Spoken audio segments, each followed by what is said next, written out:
날마다 하나님 말씀 가까이 하는 성도님들에게 하나님의 은혜가 함께하길 원합니다.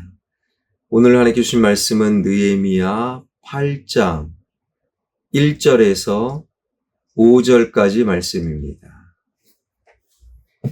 이스라엘 자손이 자기들의 성읍에 거주하였더니 일곱째 달에 이르러 모든 백성이 일제히 수문 앞 광장에 모여 학사 에스라에게 여호와께서 이스라엘에게 명령하신 모세의 율법책을 가져오기를 청하매 일곱째 달 초하루에 제사장 에스라가 율법책을 가지고 회중 앞 곧 남자나 여자나 알아들을 만한 모든 사람 앞에 이르러 수문 앞 광장에서 새벽부터 정오까지 남자나 여자나 알아들을 만한 모든 사람 앞에서 읽음에 뭇 백성이 그 율법책에 귀를 기울였는데 그때의 학사 에스라가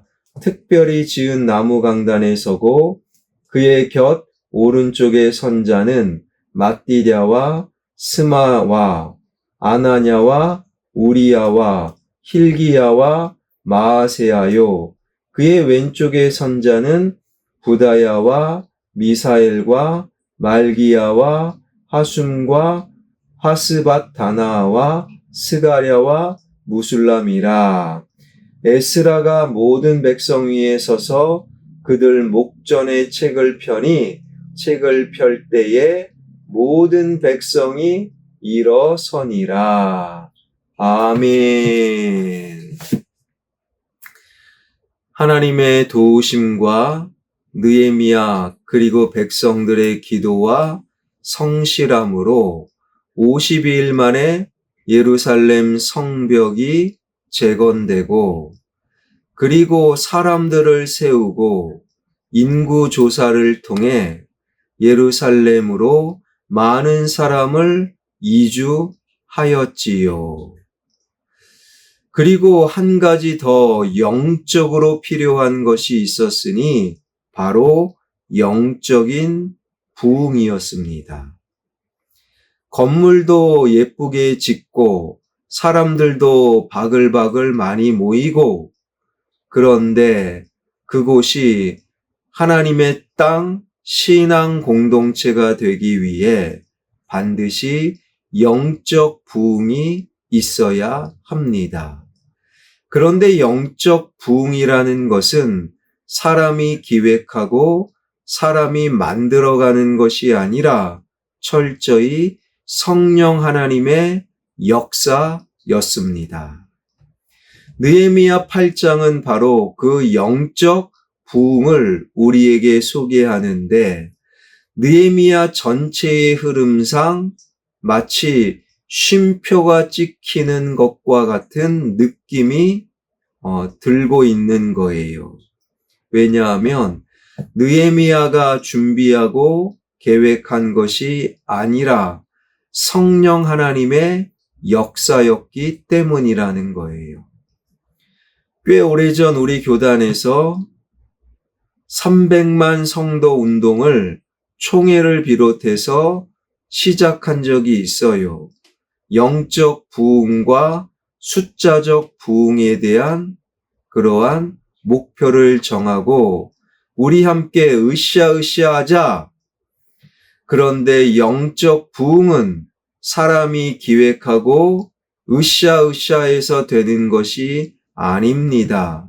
성령 하나님의 역사 그리고 사람에게 필요한 것은 하나님의 말씀이라는 거예요. 그 영적 부흥의 이야기를 들여다보면 1절입니다.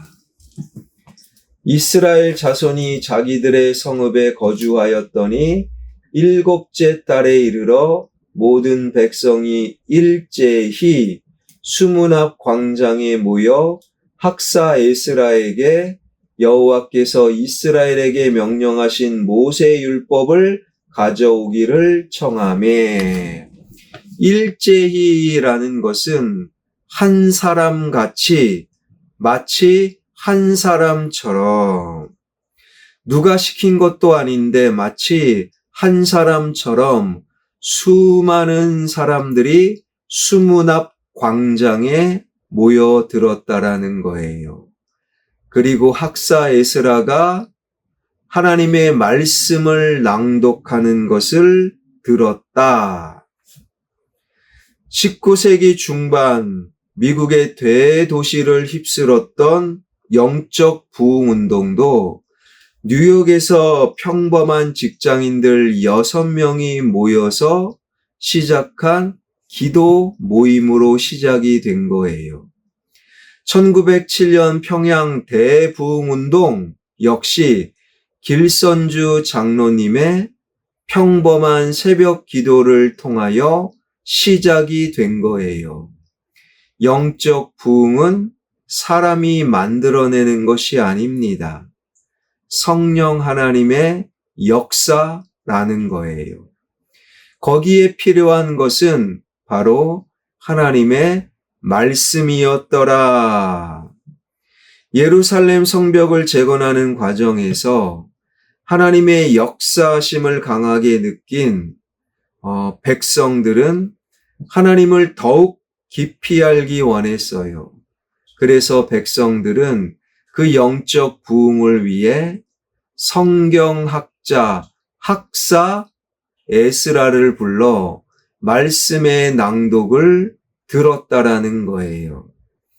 에스라는 주전 458년경 느헤미야에 의해 3차 포로 귀환이 있기 전 14년 전에 2차 포로들을 데리고 예루살렘으로 돌아온 지도자였습니다. 대제사장 엘르아살의 16대 손으로 말씀을 연구하고 가르치는 성경학자, 오늘날로 따지면 신학교 교수였던 거예요. 그 에스라를 불러 수문학 광장에서 말씀을 듣는데 2절입니다.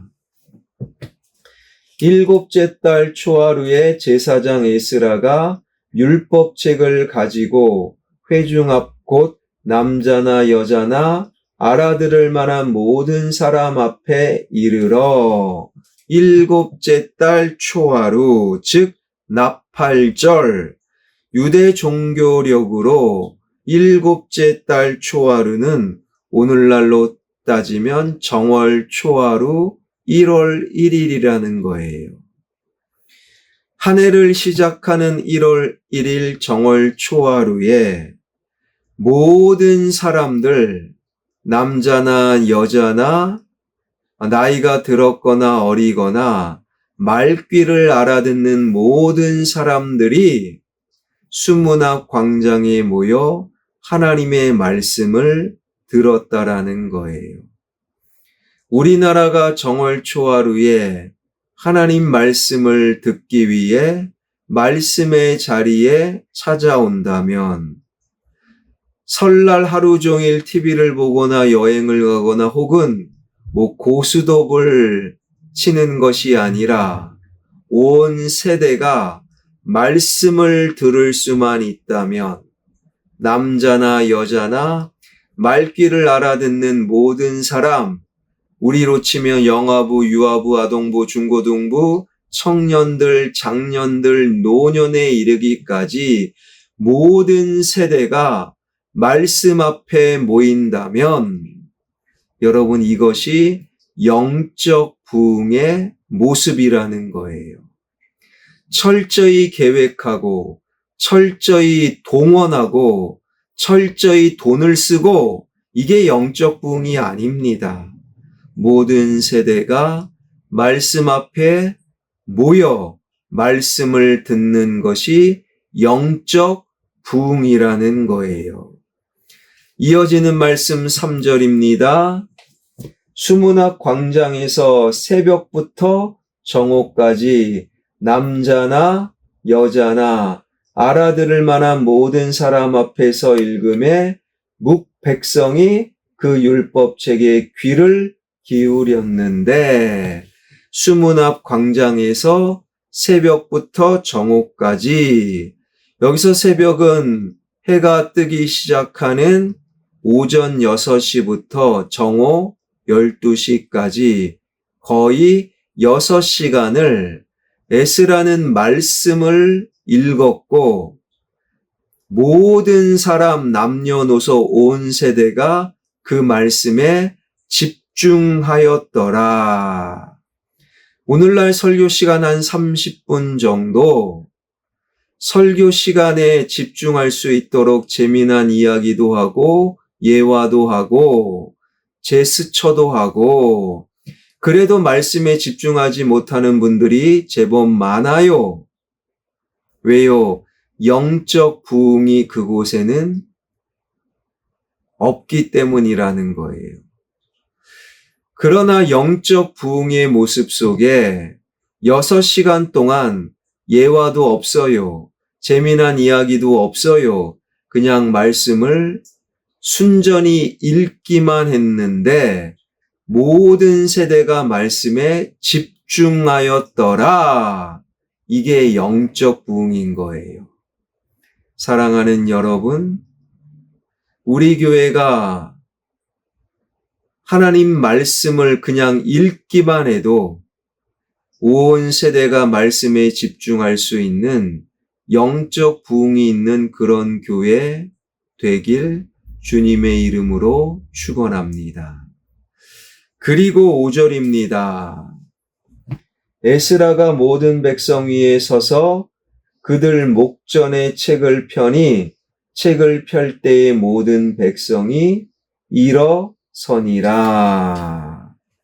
에스라가 말씀을 읽을 때에 모든 백성이 일어난 거예요. 백성들이 하나님의 말씀을 듣는 태도를 잘 보여주는 거지요. 우리가 한일 축구 경기를 한다고 생각해 보십시다. 2대2로 끝났어요.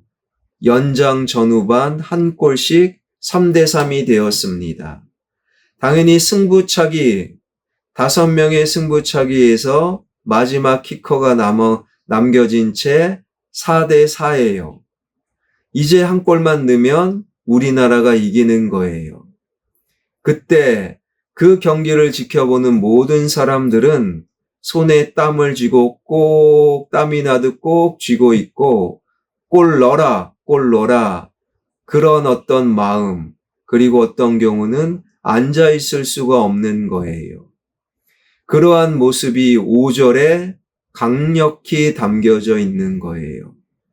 말씀을 읽는데 모든 사람들이, 거기에는 어린아이, 나이든 노인도 포함되어 있어요.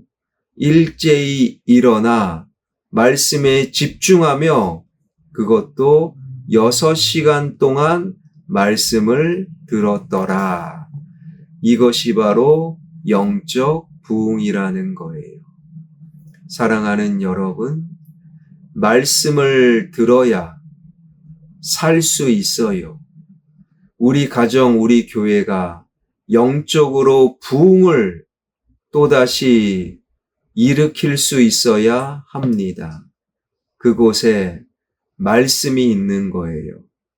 말씀을 뜨겁게 사모하는 자, 나의 어린 자녀들에게, 손주들에게도 말씀을 듣게 하는 자, 말씀 앞에 일어서는 자, 영적 부흥이 일어나는 우리 화평의 교회, 화평의 가정들이 되길 주님의 이름으로 축원합니다. 기도하겠습니다. 건물이 세워지고 사람들이 바글바글 채워져도 그곳에 필요한 영적 부흥은 말씀을 사모하는 것이요, 말씀 앞에 일어서는 것이요, 말씀에 집중하는 것이요, 이러한 말씀으로 영적 부흥이 일어나는 화평교회 가정들 되게 하여 주옵소서.